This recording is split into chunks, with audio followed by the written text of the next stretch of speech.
금요일 데일리 브리핑에서는 저희 주말 방송 위클리 매거진을 진행하시는 문대원 박사 연결합니다. 안녕하십니까? 안녕하세요. 네, 오늘 준비해 주신 이야기를 하기에 앞서서 방금 전에 이 속보로 지금 타밀라 소다 전 감독이 별세했다라는 소식이 들어와 있는데 올해 93세로 심장마비로 지금 돌아가셨네요. 네, 저도 조금 아까 소셜미디어를 통해서 봤습니다. 네. 어떻습니까? 타밀라 소다 감독 그러면은 역시 다저스의 산 증인 아니겠습니까? 그렇죠. 단 증인이고, 이 다저스뿐만 아니라 전체 야구계 아하. 엠베서더라고 그러지 않습니까? 외교관이라고. 네. 저는 지금도 그 우승하고 양팔 들고 배볼록 나온 러스너 감독 더가웃에 뛰어나오던 그 모습이 생생합니다. 네. 이 뭐 다저스에서 선수로도 또 감독으로 코치로 그다음에 이제 구단 임원으로 무려 71년을 근무를 했는데 이 감독으로는 20년 동안 했으면서 월드 시리즈 2번이나 우승을 했고요.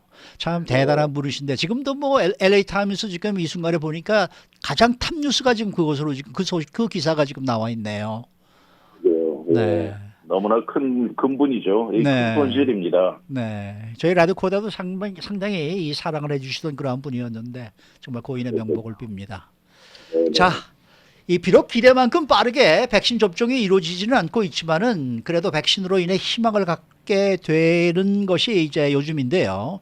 이 가운데 많은 주민들이 백신 접종을 받게 된 후에는 여행 산업에 큰 영향을 줄 것이다. 이런 예상이 지금 나오고 있습니다. 이 백신을 접종한 뒤에 일반인들의 여행의 가능성에 대해서 어떤 생각을 갖고 계십니까? 네, 아무래도 이번 바이러스 팬데믹으로 피해를 입은 산업이 뭐 한두 가지가 아닌데요. 네. 그중에서도 정말 이 여행 산업은 거의 뭐 중단됐다시피 해도 뭐 과언이 아닌데, 아무래도 요새 뭐 백신 얘기가 계속 나오면서 어떻게 보면 백신밖에 해답이 없다는 생각이 점점 더 커지는데요. 그러다 보니까 사람들도 그동안 거의 1년 가까이 꼭 묶여 있다가 여행을 조금씩 생각을 해볼 수는 있는데 아직 네. 뭐 활발하게 나가서 여행할 단계는 아니죠. 근데 이번에 내셔널 지오그래픽이 설문조사를 한 것이 참 흥미로운데요. 네. 그동안 팬데믹 가운데 뭐 가족 친지를 찾아본다거나 뭐 할러데이도 방금 지나갔습니다만은 그런 하에 다시 여행을 한다면 가족 친지를 빨리 만나보고 싶습니까 했더니 19%는 뭐 당연히 그러겠다. 34%는 아마도 그러겠다 해서 합쳐서 절반 이상이 긍정적으로 대답을 했어요. 네, 네. 그런데 동시에 그래도 노출이 돼서 바이러스에 감염이 될까 하는 이런 우려는 여전히 있습니다. 그래서 그렇죠. 그 반대로 여행을 그래도 얼마 동안은 자제하겠다는 대답에는 절대적으로 그럴 것이다 23%, 아마도 그럴 것이다 26%, 이것도 역시 합쳐서 지금 뭐 49% 절반이 가까이 여전히 우려하는 모습입니다. 그래서 아직도 이 박sin이 희망적인 뉴스를 조금씩은 가져다주고 있지만 네. 조심스러운 모습은 역력하네요. 네. 네. 만약에 여행이 가능해진다면 어떤 곳으로 가장 가고 싶냐라는 질문이 있었는데 그 질문에 대한 답이 굉장히 흥미롭다고 하는데요. 어떤 답이었습니까? 그리고 저도 개인적으로 이렇게 있다 보면은 참이 요새 힘들고 그런 뉴스만 보다가 유튜브 같은 데서 그 자연의 경관 같은 걸 보면은 참이 평화롭고 다시 여행이 가능해지면 그런 데 가보고 싶다는 생각을 하는데 놀랍게도 42%가 이 대도시, 도심지 또 아주 활발한 비즈니스 센터를 가보고 싶다고 말했어요. 그래요? 네. 네, 의외죠. 네. 그리고 이제 그 다음이 이제 22%가 자연의 모습이 국립공원 같은 뭐 윌더네스 아하. 파크, 아하. 내셔널 파크 이런 데를 가겠다고 그랬고요. 어. 또 그리고 18%는 아직도 여전히 모르겠다. 아직도 머리가 멍한 상태라 여행에 대해서는 생각조차 못하겠다고 대답을 했습니다. 아니 그러니까 오랫동안 어디 꼼짝도 못하고 집에 머물다가 보니까 제일 먼저 가고 싶은 곳이 오히려 더 번화가네요. 그러니까 그러게 말이에요. 그거 참 재밌네요. 보통 여행 어디 갈래 그러면은 뭐 이제 자연으로 이 가죠. 관광지라든지 이런 생각을 하게 되는데 그게 아니라 도심지에 가서 많은 사람들을 인파 속에 섞여 보겠다는 얘기 아니겠습니까? 네, 42%가 그렇게 답을 했네요. 같네요. 그러면은 자연 쪽보다도 다른 나라의 도심지, 뭐 예를 들면은 뭐 영국의 런던에 간다든지 이집트에 간다든지 뭐 이런 쪽으로 생각을 해서 답변을 그렇게 한 게 아닐까요? 그런지도 모르죠. 그런데 이제 이 문제는 백신을 맞는데 말이죠. 아직도 좀 우려하고 주저하는 마음이 지금 여전히 있다는 게 이게 문제 아니겠습니까? 그렇습니다. 이 전문가들이 말하는 건 여기서 이제 표현이 vaccine hesitancy 그래가지고 이제 주저한다는 것이죠. 백신에 대해서. 아하. 이 예전에 CDC 디렉터를 역임했던 이 톰 캐년 박사 말인데요. 아하. 이렇게 아직도 백신이 나와서 희망은 같지만 그래도 약간의 그 마음 한구석에는 주저하는 마음이 늘 있다는 것이죠. 그런데 이렇게 여행이 다시 예전처럼 활발해지려면 우리 뉴스에서도 많이 듣는 이 단어죠. 집단 면역, 이 herd immunity가 이제 해답이라고 말하는데 흔히 뭐 70에서 80% 정도 이 population이 백신을 맞아야 이것이 이루어진다고 알고 있지 않습니까? 네네네. 근데 이제 캐년 박사가 이제 또 강조하는 것은 물론 백신을 이렇게 맞는 것도 중요하지만 더 중요한 것은 이 맞은 백신으로 인해서 우리 몸의 그 항체, 엔티바이드를 만들어낸 비율이 70% 이상 되는 것이 더 중요하다고 하네요. 네. 그래서 이 모든 국민이 백신을 맞고 이렇게 되는 데까지는 생각보다 오랜 시간이 걸릴 것으로 내다보고 이 영국 같은 데도 제일 먼저 백신을 시작하지 않았습니까? 네. 영국도 이 영국 전 국민이 백신 접종을 맞는 시점은 아마도 올해 말 정도로 내다보고 있어요. 네네. 그리고 이제 이 결국 더 중요한 것은 영국, 미국도 그렇지만 이 모든 국가, 전 세계가 집단 면역이 생겨야 되기 때문에 그렇죠. 이건 글로벌 차원의 이 백신이 이루어져야 된다는 이제 그런 얘기죠.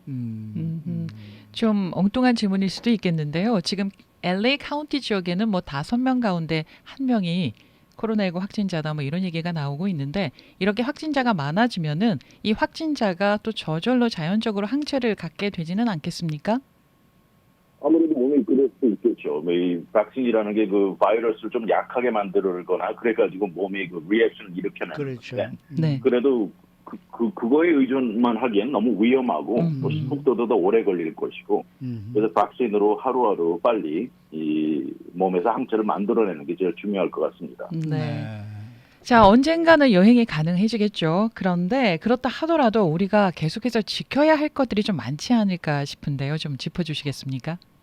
이 아무리 그 뭐 80%, 90% 효율성을 갖고 있는 백신이지만 네. 이것이 다 맞고 이 두 번째 도수를 맞고 이제 한 달이 된 후에 최고 효율을 이제 보여준다고 하는데요. 네. 그런데 이 백신을 맞은 사람이 그 몸이 전염성을 여전히 지속하는지 전염성이 줄어드는지 이런 것에 대해서 아직 충분한 데이터가 전혀 없습니다.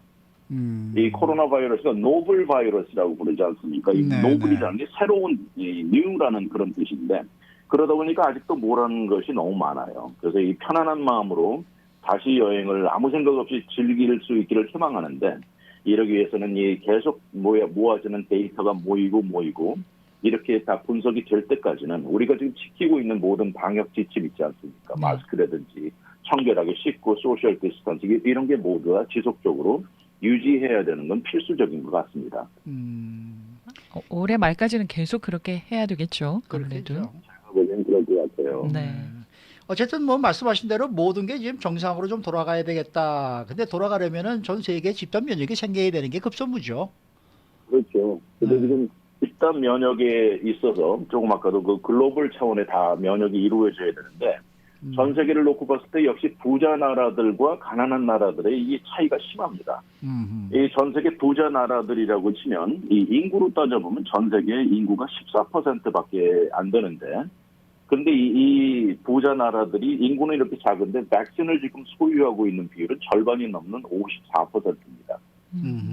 그러니까 선진국 부자 나라들은 이 재정적으로 아무래도 이번에 백신이 개발되는데 많은 지원을 한 것은 사실이지만 이렇게 부자 나라들과 잘 못 사는 나라들의 이 디스트리뷰션에 있어서 큰 차이가 있다는 것이죠.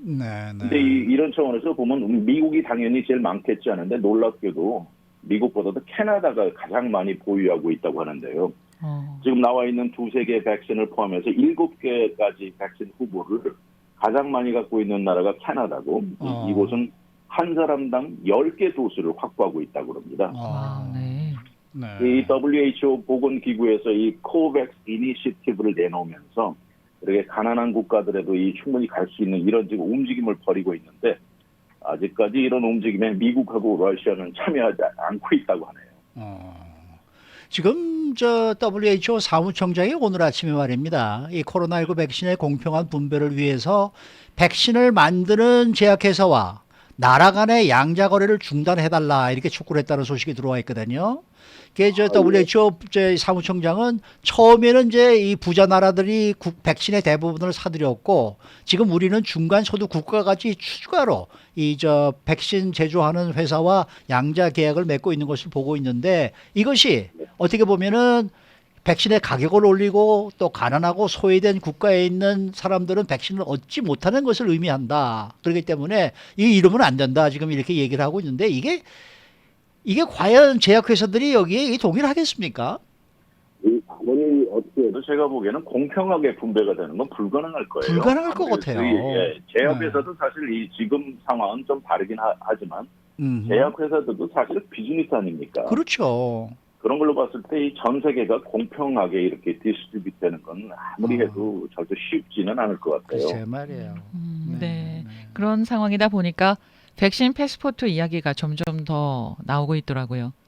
네, 뉴스도 그렇고 백신 패스포트가 점점 더 얘기가 많이 나오죠. 네네. 뭐 비행기를 탈 때도 그렇고 이제는 제출해야 되는 서류가 뭐 여권 대신에 백신 패스포트가 더 중요하게 될지도 모르는데 이런 차원의 그 호주 항공사의 대표적인 항공사 칸타스가 지금 제일 먼저 국제선의 승객을 백신을 맞아야 하는 것을 의무화했습니다. 네. 그래가지고 이 3월 1일부터는 백신을 맞은 사람들에게는 이 코로나 테스팅 음성 결과가 요구 없이 그것만 갖고 타면 될 수 있게 변하고요. 이 미국에서도 이런 차원의 이런 그 라이브 공연이나 이런 거를 할 때도 이제 점점 백신이나 음성 테스트 결과를 요구하는 것이 늘어날 텐데 이러다 보니까 뭐 여행을 간다든지 또 많은 스토어들, 식당들도 앞으로는 이럴 것을 따를 것으로 예상이 됩니다. 네. 그전에는 이제 그러다 보니까 이제 백신이 모든 사람들에게 주어지기 전까지는 그래도 여전히 그 코로나 바이러스 테스팅이 여전히 사용될 텐데 지금 뭐 어저께 오늘도 그 폴스 포지티브 뭐 테스팅 그런 뉴스도 나왔는데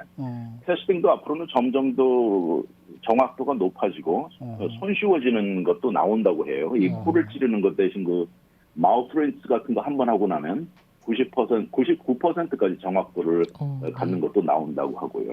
근데 여기서 이제 백신 패스포트 얘기가 나왔는데 한 가지는 요새 그 이미 코비드 테스팅이 다큐멘트, 뭐 네게티브라는 다큐멘트가 가짜들이 이미 버젓이 나와서 돌아다닌다고 합니다. 가짜들이. 네. 그리고 또 앞으로도 이 백신 패스포트도 가짜가 나와서 돌아다닐 확률이 높아가지고 이 월드 에코노믹 포럼이나 이 커먼 프로젝트 같은 공동으로 이것을 인증하는 서류를 만드는 이 커먼 패스라는 걸 이미 내놓았고요. 네. 그러다 보니까 캐리비안 국가 아루바 같은 데서는 이미 조인하고요. 이런 곳은 아무래도 그 관광객을 비치하는 곳이기 때문에 이런 데 더 중요하겠죠. 네. 아니 그 백신 투어리즘이라는 게 도대체 뭡니까? 들어보셨는지 모르겠는데요. 요새 지금 미국을 벗어나서 다른 국가에서는 이 백신 맞는 게 아주 가장 뜨거운 아이템이라고 합니다. 그래가지고 뉴스에서도 아까 그 새치기 한다는 말씀하셨는데 돈이 많고 영향력이 많은 사람들이 다른 국가에서 백신을 맞으려고 온갖 방법을 동원해서 그 백신 영국에는 미국으로 가는 이런 투어리즘을 말하는 거예요. 그 영국에서 처음에 백신이 시작됐을 때 아무래도 인도 같은 데는 영국하고 연관이 많으니까 인도에 돈 많은 사람들이 이 영국과 복수 국적을 가져야 되고 또 쿼런틴을 거쳐야 되는데도 이런 걸 거치고라도 영국 가서 백신 맞겠다고 여행사에 전화 문의가 쇄도했다고 합니다. 한국에서도 요새 심지어 미국이나 캐나다에 백신 맞으러 오려고 하는 사람들이 있다는 말도 들었습니다. 아, 그래요? 예, 근데 여기서 이 캐나다의 한 법적 전문가가 뭘 경고했냐면요. 이렇게 백신 베케이션을 와서 이렇게 백신을 맞았을 때 정말 이 백신이 진짜인지 가짜인지를 어떻게 확인하냐는 거죠. 그렇네요. 그 사실 우리 뭐 여러 차례 이제 통해서 알겠지만 이 백신이 뭐 영하 70도로 유지해야 되고 상당히 어렵지 않습니까? 네. 이런 백신들이 정말 놓아주는 이 관광 온 사람들에게 놓아주는 백신이 정말 어떻게 확보가 되고 보관이 됐는지도 모르면서 이런 걸 어떻게 신뢰하느냐 이 것이죠. 그래서 이 절대 이들이 주는 백신 서티피케이션을 믿을 수 있을까 하는 것도 한번 생각해 보라고 경고하고 있습니다. 네. 근데 뭐 사실 지금 저 가장 많이 백신이 접종된 나라가 이스라엘 아닙니까? 네네. 네, 거기는 뭐 거의 25%가 지금 백신을 접종을 했다 그러는데 그러려고 이 차라리 이 뭡니까 백신 투어를 가려면은 이스라엘로 가야 되는 게 아닌가 하는 생각이 드네요. 황교수대하고 겸해서 같이 가야 되겠네요. 오늘 말씀 잘 들었습니다. 네, 감사합니다. 네.